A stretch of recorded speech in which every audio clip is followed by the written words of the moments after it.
Good evening friends. स्वागत है आपका हमारे यूट्यूब चैनल जीएस कैप्सूल में। आई होप आप सभी लोग अच्छे होंगे। फ्रेंड्स, इस वीडियो में हम 10 अप्रैल के जो भी करंट अफेयर चर्चा में है उनको देखेंगे। इससे पहले के जो भी करंट अफेयर्स के पीडीएफ हैं और वीडियो हैं वो दोनों अपलोड कर चुका हूं, तो टेलीग्राम ग्रुप में लिंक भी पड़े हैं और पीडीएफ भी पड़े हैं, आप जाकर वहां से डाउनलोड कर सकते हैं। चैनल पर नए हैं तो प्लीज चैनल को सब्सक्राइब कर लीजिएगा। तो चलिए शुरू करते हैं। नेफ्टिस फिलायारा नामक एक दुर्लभ तितली प्रजाति हाल ही में भारत ने पहली बार टेल वैली, इसको हिंदी में तल्ले वैली भी बोलते हैं, टल वैली वन्यजीव अभयारण्य में खोजी गई है। तो हमारे लिए पहली बात तो यही कि नेफ्टिस फिलायारा एक तितली की प्रजाति पहली बार कहां पर मिली है? टेल्ले वैली वन्यजीव अभयारण्य में। और आपको पता है लगातार वन्यजीव अभयारण्य की लोकेशन पूछता रहता है, तो इसका मैंने डाल दिया है। यह है अरुणाचल प्रदेश के निचले सुबनसिरी जिले, एक लोअर सुबनसिरी डिस्ट्रिक्ट है। वहां के खूबसूरत एक लैंडस्केप है, उससे बोला जाता है अपातानी सांस्कृतिक परिदृश्य के पास ये स्थित है। तो सीधे आपसे पूछेगा कहां पर है, तो ये अरुणाचल प्रदेश में स्थित है। अरुणाचल प्रदेश 2 से 3 वजह से और अभी चर्चा में रहा है, मैं बताता हूं क्यों। एक तो बहुत इंपॉर्टेंट है, आप याद रखिएगा, नरेंद्र मोदी जी ने सेला टनल, इसको याद रखिएगा, बहुत इंपॉर्टेंट है। सेला सुरंग देश को समर्पित की है। सेला सुरंग आपके अरुणाचल प्रदेश में ही स्थित है। दूसरी क्यों चर्चा में है ये, अरुणाचल प्रदेश में अभी एक नया डिस्ट्रिक्ट बनाया गया है, 27वां, ठीक है। इसका नया जिला बना है बिचौम, BICHOM। तो बिचौम नामक जिला अरुणाचल प्रदेश का 27वां नया जिला है।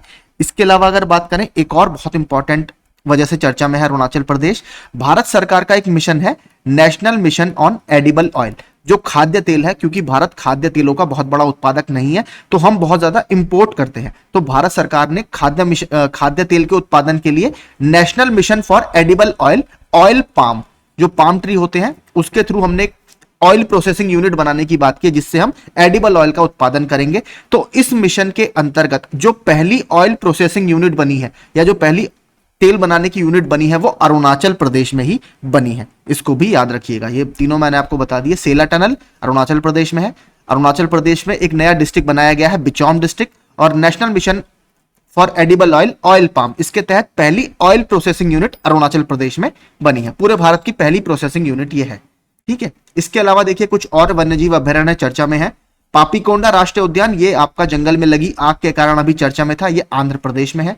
एटुर नगरम वन्यजीव अभयारण्य, ये तेलंगाना में स्थित है। पॉइंट कैलीमर वन्यजीव अभयारण्य, ये तमिलनाडु में स्थित है। और ये एक रामसार साइट भी है, ठीक है, रामसार साइट भी है, इसको भी याद रखिएगा। असोला भट्टी वन्यजीव अभयारण्य दिल्ली में है। यहां पर ये क्यों चर्चा में था, ये टिश्यू कल्चर, टिश्यू कल्चर के कारण ये चर्चा में है। हो क्या रहा है, कुछ जो भारत की इंडिजिनस स्पेशीज होती हैं, जो स्थानीय प्रजातियां होती हैं, उसको प्रोटेक्ट करने के लिए ये टिश्यू कल्चर का यूज कर रहा है असोला भट्टी वन्यजीव अभयारण्य। इसके अलावा दाचीगाम राष्ट्रीय उद्यान, ये जम्मू कश्मीर में स्थित है। और ये किसके लिए फेमस है, ये कश्मीरी स्टैग के लिए फेमस है, या कश्मीरी हिरण के लिए फेमस है। ये याद रखिएगा, बहुत इंपॉर्टेंट है दाचीगाम राष्ट्रीय उद्यान। आगे चलते हैं। TASL यानी टाटा एडवांस सिस्टम्स लिमिटेड और सेट लॉजिक, जो कि एक प्राइवेट एंटिटी है, ने संयुक्त रूप से भारत का पहला निजी तौर पर निर्मित सब मीटर रिजोल्यूशन निगरानी उपग्रह, वैसे तो इसरो लगातार आपको पता है इस तरीके के उपग्रह लॉन्च करता रहता है, लेकिन प्राइवेटली मैन्युफैक्चर्ड या निजी रूप से मैन्युफैक्चर्ड ये पहला है। और इसका नाम है TAST-1A, ये याद रखिएगा। और क्योंकि पहला है इसलिए इंपॉर्टेंट है, जो देश की अंतरिक्ष क्षमताओं में एक महत्वपूर्ण प्रगति है। आपको पता है इसरो अब लगातार PPP यानी पब्लिक प्राइवेट पार्टनरशिप, अर्थात प्राइवेट सेक्टर को भी स्पेस जो हमारा विभाग है उसमें इन्वॉल्व करने की कोशिश कर रहा है, क्योंकि बहुत महंगा देखिए इक्विपमेंट होते हैं। अगर प्राइवेट सेक्टर इसमें थोड़ा हेल्प करेगा तो कहीं ना कहीं भारत अंतरिक्ष में नए आयाम को जरूर खोजेगा। तो ये इंपॉर्टेंट है, इसको भी याद रखिएगा। आगे चलते हैं। भारत ने अपने किसानों को दिए जाने वाले चावल के लिए निर्धारित सब्सिडी सीमा का उल्लंघन करने के कारण लगातार 5वीं बार विश्व व्यापार संगठन में पीस क्लॉज लागू किया। तो यहां पर एक पीस क्लॉज होता है। देखिए होता क्या है, जो इंटरनेशनल ट्रेड प्रैक्टिसेस होती है वहां पर क्या होता है, भारत जो है वो अपने किसानों को सब्सिडी देता है, लेकिन सब्सिडी की सीमा जो होती है वो WTO के रूल्स के कारण एक लिमिटेड होती है। लेकिन भारत लगातार उस सीमा को पार करता रहता है, क्योंकि भारत में आपको पता है सब्सिडी बहुत ज्यादा किसानों को दी जाती है, जिससे अंतरराष्ट्रीय मार्केट में भारत का जो उत्पाद है वो, या चावल स्पेशली यहां पर बात करें क्योंकि चावल की बात हो रही है, वो थोड़े से सस्ते दामों में मिलता है, जो दूसरी कंट्रीज पसंद नहीं करती हैं, क्योंकि इससे उनके जो हित है वो प्रभावित होते हैं। इसीलिए भारत ने इसको लागू करने के लिए फिर से एक बार पीस क्लॉज लागू किया है, जो डब्ल्यूटीओ का एक क्लॉज है। हमारे लिए इंपॉर्टेंट है डब्ल्यूटीओ, क्योंकि इससे लगातार प्रश्न पूछे जाते रहते हैं। देखिए डब्ल्यूटीओ को शुरू से डब्ल्यूटीओ के नाम से नहीं जाना जाता। 1948 में एक संस्था थी GATT, इसका नाम था journal agreements on tariffs and trade. ठीक है, इसका नाम बाद में 1995 में मरक्केश की संधि हुई थी, मरक्केश ट्रीटी, तब इसका नाम बदलकर डब्ल्यूटीओ या वर्ल्ड ट्रेड ऑर्गेनाइजेशन रख दिया गया है। और इसका काम क्या है? इसके तहत अपने सदस्य देशों के बीच मुक्त और निष्पक्ष व्यापार को बढ़ावा देने के उद्देश्य से डब्ल्यूटीओ की स्थापना की गई थी। इसमें 164 टोटल मेंबर हैं, जो 98% से अधिक वैश्विक व्यापार का प्रतिनिधित्व करते हैं। हेडक्वार्टर कहां पर है? जिनेवा, स्विट्जरलैंड में इसका हेडक्वार्टर है, तो उसको याद रखिएगा। पहले इसका नाम 1948 में इसकी स्थापना हुई थी, जो इसकी प्रीडिसेसर बॉडी थी general agreements of tariff and trade GATT। बाद में 1995 में इसका नाम बदलकर मरक्केश संधि के थ्रू डब्ल्यूटीओ कर दिया गया। एक ये फेस्टिवल चर्चा में है, गणगौर, भगवान शिव गण और देवी पार्वती यानी गौरी के मिलन की स्मृति में पूरे राजस्थान में मनाया जाने वाला एक महत्वपूर्ण त्योहार है। तो आपका गणगौर फेस्टिवल कहां पर मनाया जाता है? राजस्थान में मनाया जाता है। इसके अलावा देखिए एक और फेस्टिवल अभी चर्चा में था गोवा का, इसको भी याद रखिएगा, शिग्मो, SHIGMO, शिग्मो फेस्टिवल, ये भी या शिग्मो उत्सव अभी भी आपका गोवा में मनाया जाता है, इसको याद रखिएगा। आगे चलते हैं। ब्रिटिश नागरिक रस कुक, जिन्हें हार्डेस्ट गीजर के नाम से जाना जाता है, उन्होंने एक चुनौतीपूर्ण ट्रैक सफलतापूर्वक पूरा किया है, जिसे पूरा करने में उन्हें 352 दिन से अधिक का समय लगा। देखिए इंपॉर्टेंट क्यों है, क्यों मैंने डाला है, जो अफ्रीका आपने देखा होगा, पूरे अफ्रीका के दक्षिणी बिंदु से लेकर पूरे उत्तरी बिंदु तक इन्होंने कई सारे देश पार किए हैं, और ऐसा करने वाले माना जा रहा है ये पहले इंसान है। ठीक है, नीचे अगर आप पढ़ेंगे, मिस्टर कुक 22 अप्रैल 2023 को दक्षिण अफ्रीका के सबसे दक्षिणी बिंदु से रवाना हुए और ट्यूनीशिया के सबसे उत्तरी बिंदु रॉस एंजेला पहुंचे। तो इन्होंने पूरा अफ्रीका, जो महाद्वीप है, देश नहीं, पूरा अफ्रीका महाद्वीप ही पार कर लिया। इसमें माना जा रहा है इन्होंने कई सारे देश पार किए। तो दक्षिण अफ्रीका यानी अफ्रीका महाद्वीप के सबसे दक्षिणी हिस्से से और सबसे उत्तरी हिस्से तक इन्होंने ट्रैक पूरा किया है। लगा लीजिए 22 अप्रैल से स्टार्ट किया था 2023 से, और अब पूरा नेक्स्ट अप्रैल आ गया, एक साल का समय इन्हें, यानी 352 दिन का समय इन्हें लगा है। तो नाम याद रखिएगा, रस कुक। अगला, गिनीज वर्ल्ड रिकॉर्ड ने दुनिया के सबसे बुजुर्ग जीवित व्यक्ति इंग्लैंड के 111 वर्षीय जॉन एल्फ्रेड टिनिसवुड का एक वीडियो साझा किया है। देखिए चर्चा में क्यों है, आप मुझे कमेंट करके बताइएगा। अभी हाल ही में 115 वर्ष के दुनिया के सबसे बुजुर्ग व्यक्ति का निधन हो गया है। तो जब उनका निधन हो गया तो उनसे जो सेकंड नंबर पे थे वो अब दुनिया के सबसे बुजुर्ग इंसान बन गए हैं, और वो है जॉन एल्फ्रेड टिनिसवुड। तो आप मुझे कमेंट करके बताइए दुनिया के सबसे बुजुर्ग व्यक्ति कौन है जिनकी अभी डेथ हुई है। ठीक है, उसका नाम आप कमेंट बॉक्स में कमेंट कीजिएगा। तो अब दुनिया में सबसे बुजुर्ग व्यक्ति कौन है? जॉन एल्फ्रेड टिनिसवुड, जो कि इंग्लैंड के हैं। अपनी समुद्री उपस्थिति को बढ़ाने और क्षेत्रीय कनेक्टिविटी को बढ़ाने के लिए एक रणनीतिक कदम है, यानी स्ट्रेटेजिक स्टेप में भारत ने विदेश मंत्रालय से मंजूरी के बाद म्यांमार में सितवे बंदरगाह पर परिचालन नियंत्रण हासिल कर लिया है। यानी अब इस बंदरगाह को जो ऑपरेट करेगा वो इंडियन कंपनीज करेंगी। और देखिए कहां पर स्थित है सितवे बंदरगाह? सितवे बंदरगाह आपका म्यांमार में स्थित है। यहां पर आप पढ़ेंगे कौन सी नदी के किनारे है, अगर आपसे ये पूछे तो ये कलादान। ठीक है, कलादान एक रिवर है म्यांमार में, उस पर ये बसा हुआ है और भारत को इसका ऑपरेशनल कंट्रोल मिल गया है। भारत और म्यांमार के बीच में एक आपका एंटिटी है, तो जो Kaladan multi modal transit transport project है, उसका भी एक बहुत इंपॉर्टेंट ये पार्ट है। ये देखिए भारत के कोलकाता को म्यांमार के थ्रू भारत के नॉर्थ ईस्ट से जोड़ने की बात इसमें की गई है, क्योंकि आपको पता होगा जो नॉर्थ ईस्ट है वो पूरे भारत से चिकन स्नैक या बहुत छोटे रास्ते से जुड़ा हुआ है, जिसकी लंबाई बहुत कम है या चौड़ाई बहुत कम है, इसलिए वहां पे कनेक्टिविटी इतनी अच्छी नहीं है। तो इस तरीके से सी रूट के थ्रू म्यांमार से नॉर्थ ईस्ट को जोड़ने की बात इस प्रोजेक्ट के तहत की जा रही है, जिसमें अलग अलग देखिए पॉइंट्स आप यहां पर पढ़ सकते हैं। कलेटवा है, पलेटवा है, इसके बाद आइजवाल से यहां पर जोड़ने की बात इसको की जा रही है। तो सितवे उस कड़ी में भी ये काफी अहम बंदरगाह है, तो इसको याद रखिएगा, म्यांमार में है। यह समझौता बंदरगाह, जहाजरानी और जलमार्ग मंत्रालय के पूर्ण स्वामित्व वाली कंपनी इंडिया पोर्ट्स ग्लोबल को कलादान नदी पर पूरे बंदरगाह का प्रबंधन करने की अनुमति देता है, जो ईरान में चाबहार के बाद भारत का दूसरा विदेशी बंदरगाह अधिग्रहण है। तो इससे पहले भारत चाबहार पोर्ट है जो ईरान में है, उसका अधिग्रहण कर चुका है, और इसके लिए भारत ने देखिए स्पेशल एंटिटी बनाई है, कंपनी बनाई है इंडिया पोर्ट्स ग्लोबल, जो बाहर अगर भारत कोई पोर्ट का अधिग्रहण करता है तो यही उसको मैनेज करती है। तो इसको याद रखिएगा। दो फैक्ट इंपॉर्टेंट है, सितवे पोर्ट कहां पर है? म्यांमार में है। कौन सी नदी पर है? कलादान नदी पर स्थित है। तीसरा आपसे क्या पूछ सकता है कि Kaladan multi modal transit transport project किन दो देशों के बीच है, तो भारत और म्यांमार के बीच है। आगे चलते हैं। प्रतिबंधों और बढ़ती कीमत के बीच भारत के आयात में मंदी के कारण चीन भारत को पछाड़कर रूसी समुद्री कच्चे तेल का सबसे बड़ा आयातक बन गया। तो अभी तक रशियन जो मरीन ऑयल है उसका इंडिया सबसे बड़ा इंपोर्टर था, लेकिन अभी भारत में थोड़ा सा मंदी के कारण और थोड़ी सी आयात में भारत ने अपना जो इंपोर्ट है उसको डाइवर्सिफाई किया है। मतलब रशिया के अलावा भारत इराक से, ईरान से और भी कंट्रीज से इंपोर्ट कर रहा है, जिसकी वजह से रूस से होने वाले आयात में कुछ कमी आई है। और इसी के आधार पर जो चीन है वो इस समय रशियन ऑयल का सबसे बड़ा इंपोर्टर बन गया है। इसके अलावा देखिए इंपोर्टर की जहां बात आ रही है, एक और बहुत इंपॉर्टेंट है इस समय, चाइना जो है वो दुनिया का largest mobile phone manufacturing country है, यानी सबसे ज्यादा जो मोबाइल फोन दुनिया में बनाता है चाइना बनाता है। अभी हाल ही में सेकंड रैंक इसमें इंडिया ने प्राप्त कर ली है। ठीक है, तो इंडिया दुनिया का दूसरा सबसे बड़ा मोबाइल फोन मैन्युफैक्चरिंग कंट्री बन गया है। तीसरा इसमें जो प्लेस है वो है इंडोनेशिया, इसको भी याद रखिएगा। आगे चलते हैं। केंद्र ने मनोज पांडा को नए वित्त आयोग के सदस्य के रूप में नियुक्त किया है। तो देखिए जो फाइनेंस कमीशन है आपका, अभी 16 फाइनेंस कमीशन को कंस्टिट्यूट किया गया है, जिसके चेयरपर्सन जो है वो अरविंद पनगड़िया है। वर्तमान में 2021 से लेकर 2026 तक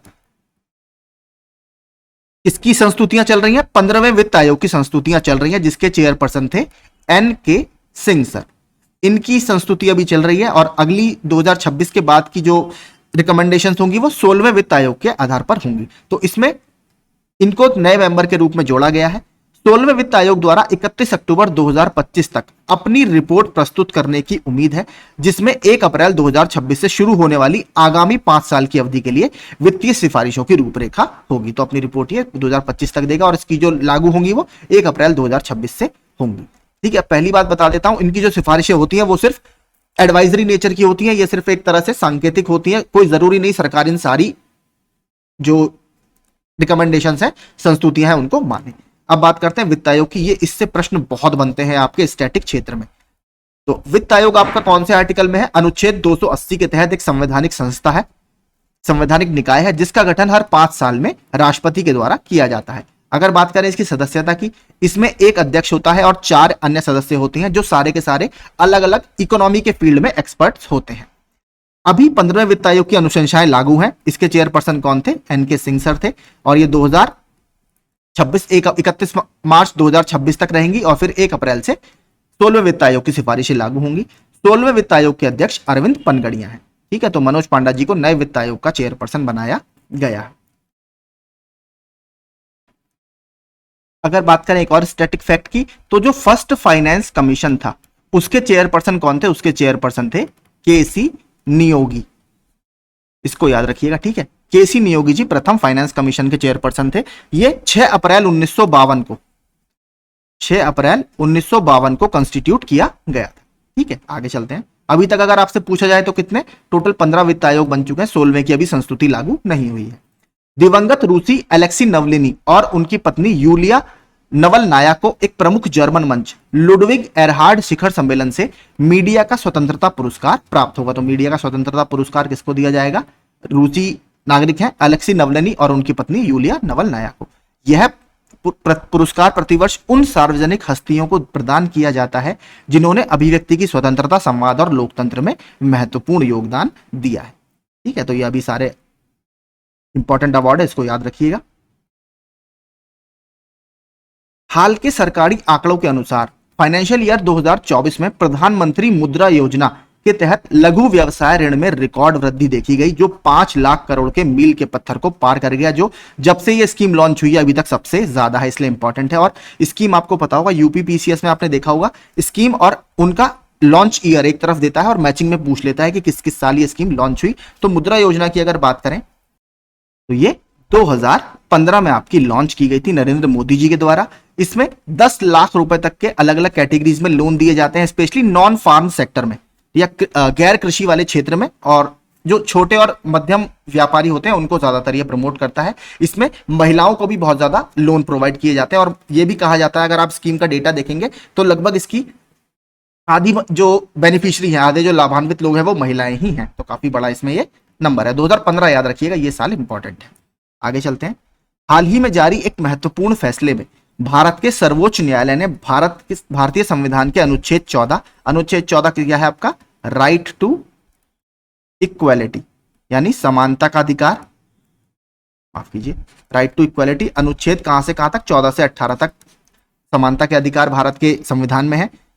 और 21 में क्या है, राइट टू लाइफ यानी जीवन का अधिकार। इसके दायरे में जलवायु परिवर्तन के प्रतिकूल प्रभावों के खिलाफ अधिकार को एक मौलिक अधिकार के रूप में मान्यता दी है। जो क्लाइमेट चेंज से हमारी बॉडी के ऊपर नकारात्मक प्रभाव पड़ रहा है, तो सुप्रीम कोर्ट ने कहा है उसके अगेंस्ट में जो राइट्स हैं, या हम कह सकते हैं उसके अगेंस्ट में जो हमें राइट्स चाहिए, वो एक मौलिक अधिकार है, फंडामेंटल राइट है, अनुच्छेद 14 और अनुच्छेद 21 के तहत। ये पहले भी माना गया था। जो अनुच्छेद 21 है, इसे कहा जाता है भारत के संविधान का सबसे वाइड आर्टिकल है। क्यों? क्योंकि इसमें बहुत सारे तरीके के आप कह सकते हैं वर्डिक्ट आए हैं, अलग अलग सुप्रीम कोर्ट के निर्देश आए, जिसमें अनुच्छेद 21 का हवाला दिया जाता है। जैसे राइट टू प्राइवेसी था, वो भी कहीं ना कहीं अनुच्छेद 21 के अंतर्गत ही आता था। और राइट टू क्लीन एनवायरनमेंट यानी स्वच्छ वातावरण का जो अधिकार है, वो भी अनुच्छेद 21 के तहत ही माना जाता है। तो अनुच्छेद 21 काफी बड़ा आर्टिकल माना जाता है भारत के संविधान का।